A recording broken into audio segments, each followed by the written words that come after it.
बिस्मिल्लाहिर्रहमानिर्रहीम। ये हम आज फिज़िक्स का पहला टॉपिक शुरू कर रहे हैं, टेंथ की फिज़िक्स का हमारा बड़ा दिलचस्प टॉपिक है सिंपल हार्मोनिक मोशन। सिंपल या इसे उर्दू में कहते हैं सादा मूसीकाई हरकत। लेकिन ये तारीफ समझाने से पहले, इस टॉपिक को समझाने से पहले मैं आपसे एक रिक्वेस्ट रोज़ाना की बुनियाद पर करता हूँ और करता रहूँगा कि अगर आप इस चैनल के सब्सक्राइबर नहीं हैं तो प्लीज़ आपने इस चैनल को सब्सक्राइब लाजमी करना है। जितने सब्सक्राइबर बढ़ेंगे तो ये वीडियो उतनी वायरल होंगी जल्दी, ये लोगों को फ़ायदा होगा। ठीक है, तो इसको सब्सक्राइब करना है लाजमी।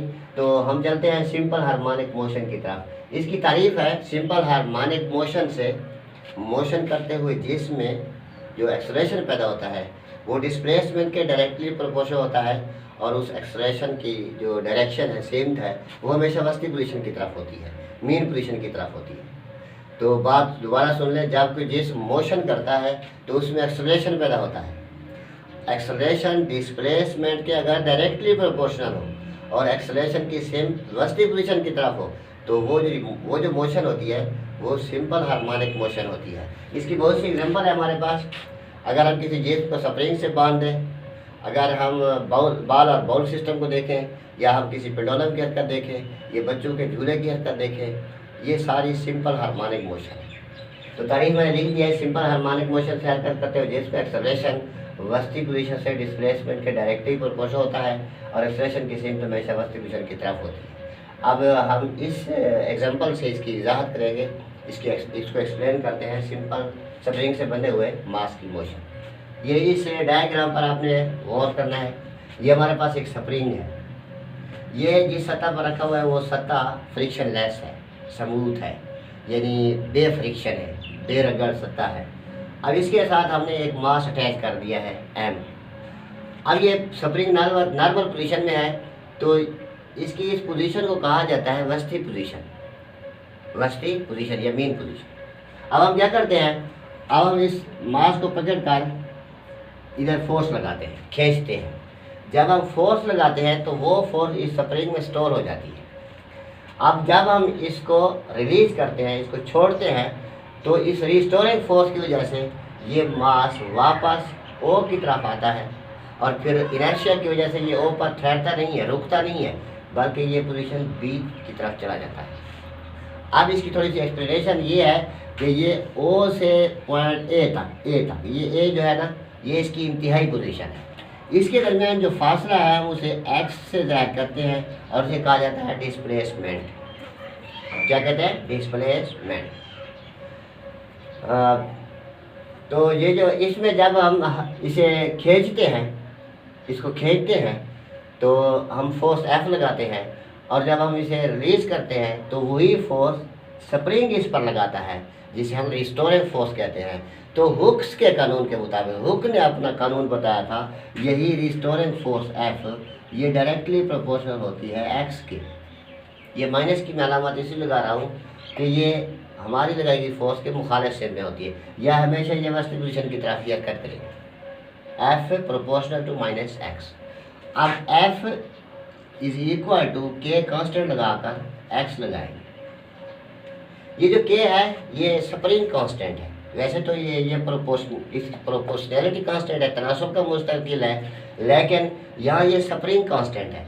इसकी कीमत का इन्हिसार स्प्रिंग की नौइयत पर होता है। स्प्रिंग कितना सख्त है, कितना नरम है। अगर स्प्रिंग में सख्ती ज़्यादा होगी तो के की कीमत ज़्यादा होगी, अगर स्प्रिंग नरम होगा तो के की कीमत कम होगी।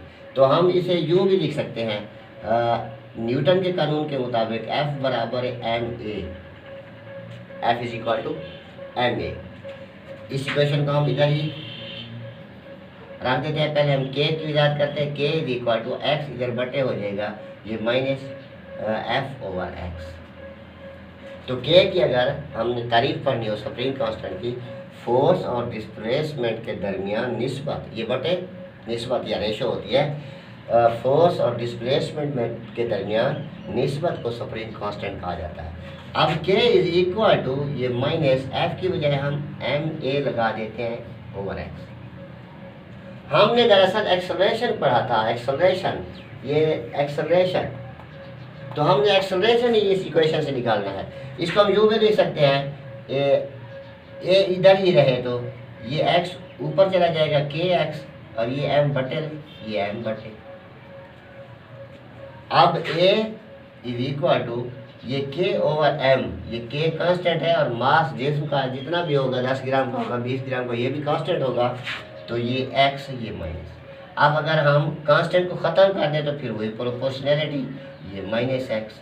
अब ये सिंपल हार्मोनिक मोशन, ये सिंपल हार्मोनिक मोशन से एक्सलेंट करता हुआ जिस्म, हरकत करता हुआ जिस्म, ये डिस्प्लेसमेंट एक्स के डायरेक्टली प्रोपोर्शनल है और इसकी सेम्थ हमेशा डिस्ट्रीब्यूशन की तरफ है। सेम्थ कैसे डिस्ट्रीब्यूशन की तरफ है, तो ये मैं सेम्थ आपको समझा दूँ। टॉपिक हमारा ख़त्म हो गया है। सेम्थ ऐसे है कि जब जिस्म एक्सलरेट करता है, यानी जिसम की स्पीड बढ़ती है, तो एक्सलरेशन और स्पीड यानी वेलोसिटी की एक ही सेम्थ होती है। जब वेलोसिटी कम होती है तो एक्सलरेशन की सेम्थ मुखालिफ हो जाती है। मैं इसकी मिसाल देता हूँ, ये स्पीड बढ़ रही है, ये v बढ़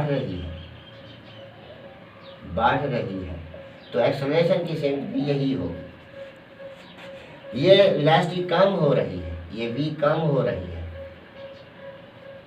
तो एक्सेलरेशन की सेम्थ इसके मुखालिफ होगी। अब इसकी तरफ आते हैं, जब हम इसको रिलीज करते हैं तो ये तेजी से ओ की तरफ आता है। जब ये ओ की तरफ आ रहा होता है, डिस्ट्रीब्यूशन की तरफ आ रहा होता है, तो इसकी स्पीड बढ़ रही होती है।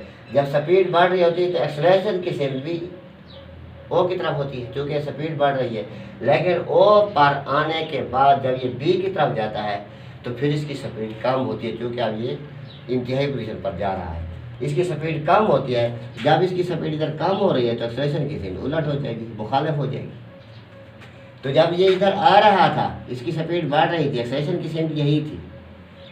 जब ये ओ से बी की जाने बढ़ रहा है तो इसकी स्पीड कम हो रही है, वेलोसिटी कम हो रही है, फिर एक्सेलरेशन की सेम्थ मुखालिफ हो जाएगी। अब देखिए, इधर भी एक्सेलरेशन की सेम्थ डिस्ट्रीब्यूशन की तरफ थी, इधर भी एक्सेलरेशन की सेम्थ डिस्ट्रीब्यूशन की तरफ। तो एक्सेलरेशन की सेम्थ हमेशा डिस्ट्रीब्यूशन की तरफ होती है।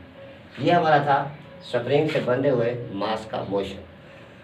तो ये सिंपल हार्मोनिक मोशन हमने पढ़ा। कल हम इसका बॉल एंड बाउल सिस्टम पढ़ेंगे, फिर हम इसकी सादा पेडोलम से इसके अंदर पढ़ेंगे, फिर हमें इसकी खसूसियात का पता चलेगा।